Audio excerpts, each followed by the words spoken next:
This is Naples, Italy, stop number 1 on our Tour of Italy series. We'll show you all that we got to explore while here, but if you like this video, it would mean more than we can express if you could subscribe so we can hit our goal of 1,000 subscribers. Hi, I'm Amy. I was born in Wales and I'm a teacher.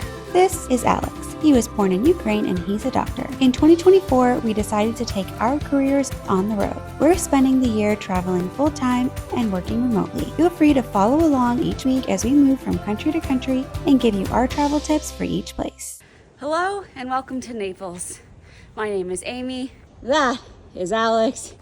And I have had food poisoning for the past 8 days. It just didn't stop.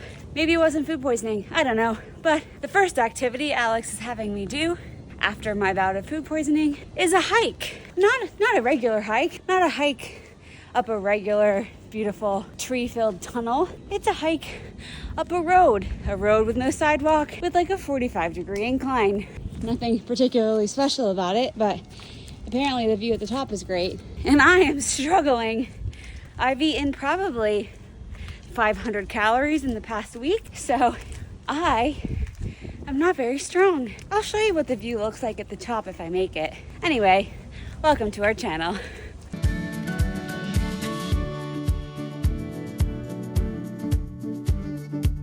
So the view halfway up is pretty spectacular. We're going up there, just taking a little breather. Well, I am. Alex is being forced to. I'm not even going to try to pronounce where we were, but it's on the screen in case you want to make a similar trip to see this spectacular view.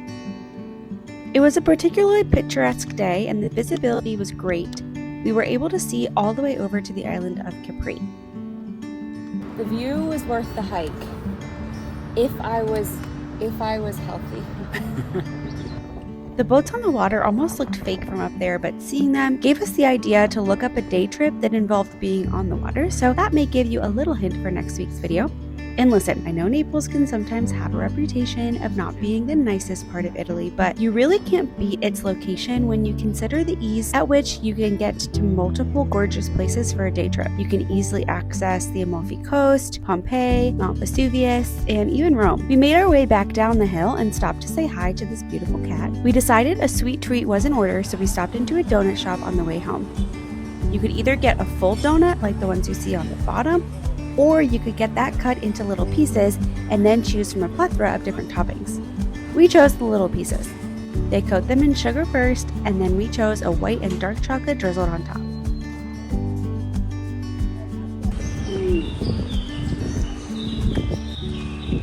Oh, that's so fresh. I like how you did not use the sticks provided. More of a suggestion. Good morning. Today we are going to the Catacombs tour because it is so hot in Naples. We don't want to be outside. So we're going to go underground and we plan on taking the bus, but the bus never came. So now we're going to go take a taxi. Let's go. Okay, so the lobby of the Catacombs has a gift shop section where you can get souvenirs, a front desk where you can get your tickets and maps in Italian or English, and then a little cafe that had pastries, coffee, and various drinks. This is where they have you wait for your tour until they're ready to bring you down to the catacombs. So we are currently waiting for our Catacombs di Gennaro tour. There are 2 main catacombs here in Naples. If you buy a ticket to one of them, you actually get access to the other one. It was €13 each, so we get to access both. Your ticket is valid for 1 year to visit the second location. We're going to go later today, but if you wanted to, split that up, you definitely could. They're about a 10-minute walk from each other. We're going to go underground because it's a very hot day, and we'll see what it's like down there. I hope that it's not like suffocating down there. I hope it's not like really stuffy down in the underground. I assume it'll be cold because it's usually cold in like basements and stuff. We'll see how that goes. Thank you, Emma, for this protein bar. Okay, so in an unfortunate series of events, we're not allowed to videotape inside. So this is the last you'll see of us. Okay, upon further clarification, I can take pictures with no flash, but I can't take any video. So I'll just take some pictures inside and we'll go with that. These catacombs completely blew me away. These are burial and worship sites carved underground that date back to 2nd century AD. These are much more spacious and open than any other catacombs I've been in, and definitely more so than the ones we visited later that same day. In these pictures, you can see the tombs carved out of the walls, and these were used for up to 2 people, but the bones have since been removed for sanitary purposes. I would definitely recommend this tour in particular to anyone because it wasn't as claustrophobic or spooky as expected, although there was a young boy around 7 years old that expressed he was scared, so maybe keep that in mind if you have little ones. Alrighty, we just finished the first catacombs tour, and that was so cool. I loved that. What I thought was like the coolest part was that they showed you each of the 3 styles of tombs that were in there. The ones on the floor were for lower class people or poor people. The ones in the walls were for the middle class.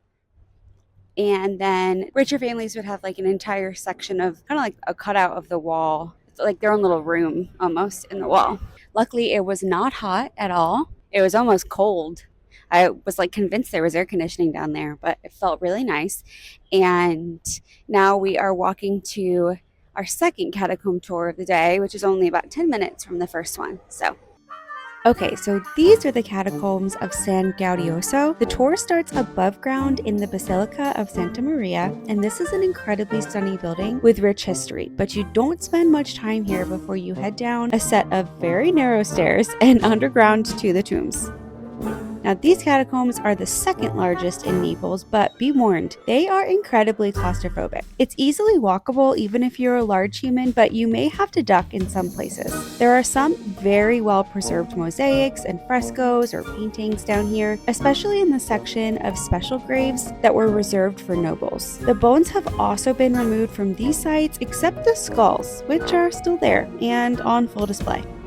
One of the most disturbing facts we learned from the tour was the process used to drain and preserve the bodies. I don't want to go into too much detail, but these niches carved into the wall were used to drain the fluids from a body for over a year, and the process cost the equivalent of about $4 million in today's money. So that was my face when the tour guide was talking about it. Keep in mind that some people call these the creepiest catacombs they've ever visited, and for good reason. Moving on, we made our way back the way that we came, through the tombs and burial sites and back up to the basilica. Then they brought us to what the tour guide called a crypt, but I could have misheard that because this is just a beautiful art piece representing all of Naples. We were allowed to record at this point, so I got some footage of the detail, which was absolutely stunning. Perhaps this is the top and the crypt she was talking about was below it, but either way, this part is worth visiting even if you don't want to brave the sights below. After the tour, we took some cute and not so cute pictures near this pretty wall and then headed out to find dinner. We walked through some cute parts of downtown Naples and, of course, had to stop when we saw this pastry shop with cheap cannolis. I think maybe you asked him.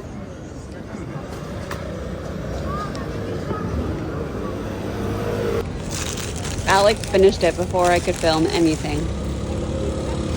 So I guess it was good. It was good. I enjoyed it. We got a cannoli. It's so hot. Anyway, it's so good because the inside of the shell is coated in chocolate. Phenomenal. Phenomenal. And they're only €1 each. The catacombs, the second one, was so much scarier than the first one. Terrifying. Like so much more like narrow hallways. They had actual like skulls. No, I think scary is not a word I would use. But That little boy was scared in the first one. Imagine what he'd think of the second one. yeah. I thought it was scary. I thought it was cool, but I thought it was scary. We walked about 30 minutes to go to a restaurant we saw on some travel blogger YouTube thing.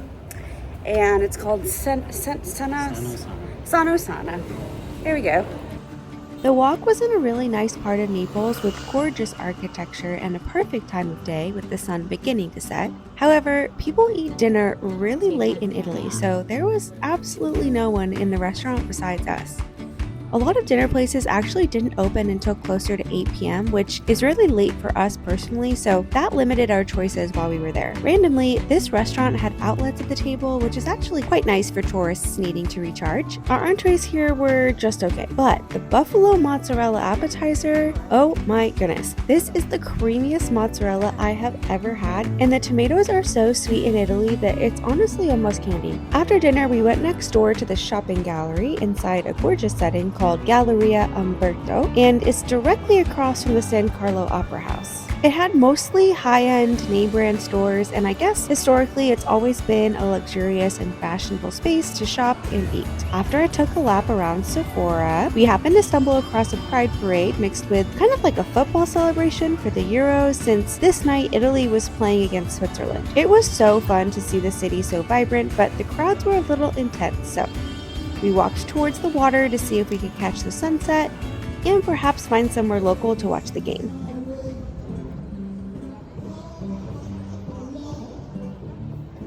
We are walking around Naples on a Saturday night, and Italy is currently playing Switzerland in the round of 16 for the Euro Cup. It's quite intense. I don't know if you know about Europeans and their soccer. People probably understand the intensity. So anyway, we decided to feel like locals and sit down at a local bar that is showing the game, and subsequently join in with everyone else in the emotional turmoil of them currently being down 2-0. But maybe by the time you see this, they'll either have come back or they have lost and the entire country is in despair. We'll see.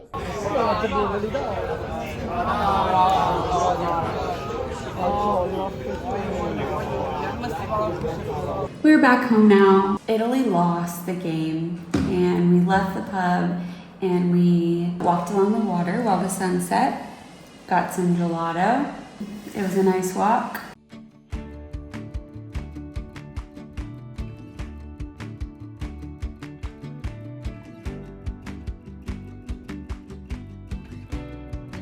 And now we're booking a tour for tomorrow of The Bourbon Tunnel. the Bourbon Tunnel. It is now 9 p.m., although it's still light out, so that's crazy. So I'm gonna take a shower and go to bed. See you tomorrow. Good morning. Yeah.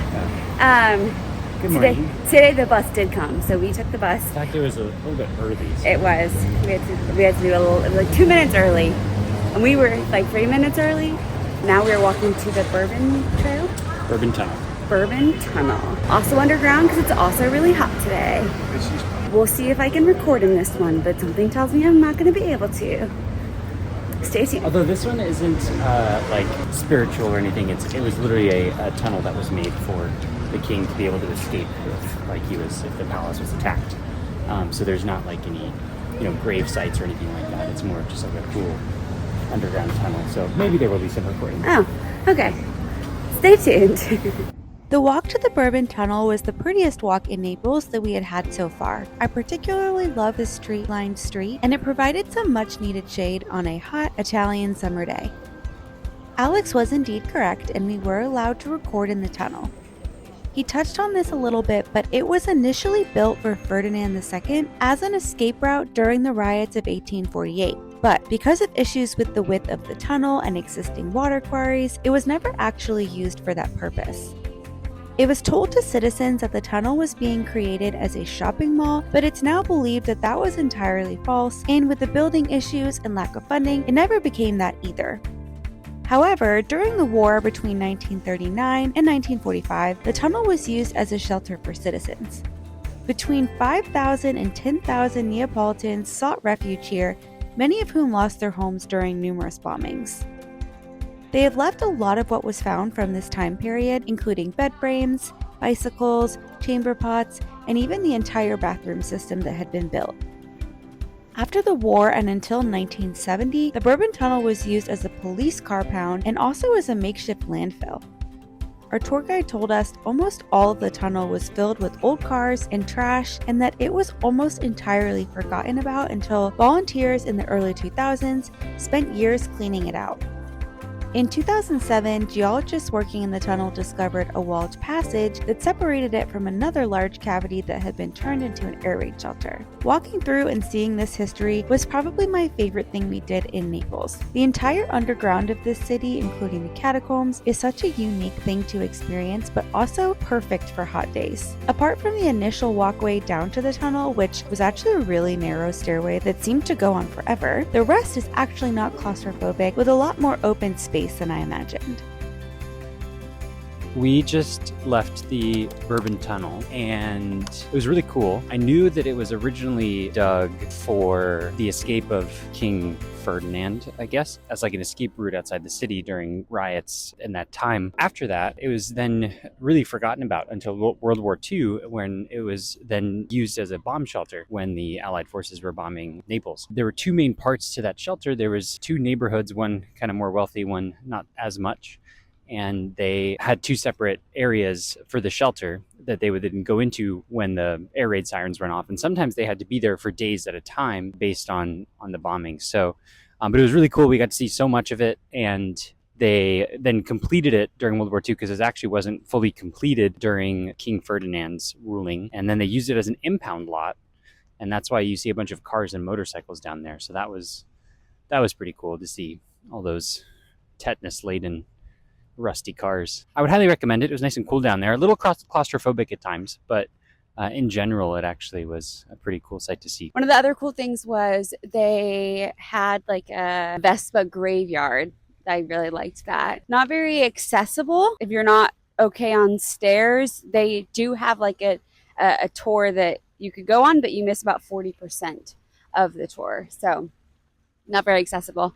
We got some gelato. It melted comically fast. And yeah, now we're walking through a sculpture garden. Hopefully the clouds stay covering us for a little bit because it is hot out here. And then we're just going to go home and work. But yeah, definitely a good thing to do on a hot day in Naples is to go underground because it's really cool in the undergrounds. We finished day 3 with a stroll through this sculpture garden, which was really nice, until we got attacked by flies, and then realized most of it was actually closed off for construction. Oh my god. Flies. Oh my god. We stopped for a quick dinner before work where we got an incredible caprese salad and some equally delicious bread appetizers and eggplant dishes.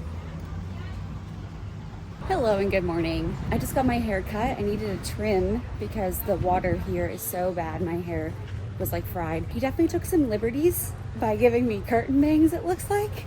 But, you know, he knows what's best. Now we are going to eat lunch at Roku, which is an all-you-can-eat sushi place for €20. For €20, it is all-you-can-eat sushi, and it is incredible sushi. So I will show you this place, and I'll show you what we order, and we'll see what Alex thinks of my new hair. And to be clear, I did see him going in to cut the curtain bangs. Like, I saw him pull the hair, and I was like, I know what he's about to do. But I said nothing, because I never do. And I haven't really looked in a mirror yet, but I think I'm okay with it. I think it's okay. I think he just trimmed the back and then he gave me some stuff up here and I think it'll be okay. Okay, last but certainly not least, this is Roku Sushi. We ended up going here 4 times while we were in Naples. And you've probably seen by now that I'm unnecessarily dramatic and tend to exaggerate, but this isn't an exaggeration. You order on an iPad where they have pictures of the entire menu so you can see exactly what you're ordering. And it's split into different sections like appetizers, sushi, noodles, sashimi, and even dumplings if you go for dinner. But dinner is €30 instead of 20, and the only difference is the dumpling section, so I actually don't think it's worth it. You can order as many times as you want, but I believe there was a time limit of 90 minutes. But trust me, that is more than enough time to get entirely too full. And they do fill up, so I would recommend a reservation. I will dream of this place for years to come. I am not kidding. It is that good. I mean, like, it's worth us going back to Naples for. Oh. Ah! I was like, where are you going? And they give you a fortune cookie. And this was... yeah, everyone does eat it out here. You can see in the trash can. All the wrappers. This was our damage. I think we did well. There's a $2 recovery charge. Maybe this will be the video that gets us monetized. Growing influence. Take a bite of my heart tonight. Oh, oh, I want some more. What are you waiting for? I'm in the middle of the road. Left that. Oh, you're a little sunburnt on your little forehead. Oh my god. I'd like to point out I have not been told that to action yet. That's crazy, dog. Cute dog. Okay, let's continue our walk. Yeah. I'm an endless well of hot sauce facts. This one's not bad. Here we go. Hops. Totally bad. So describing the process of working with you to design your family's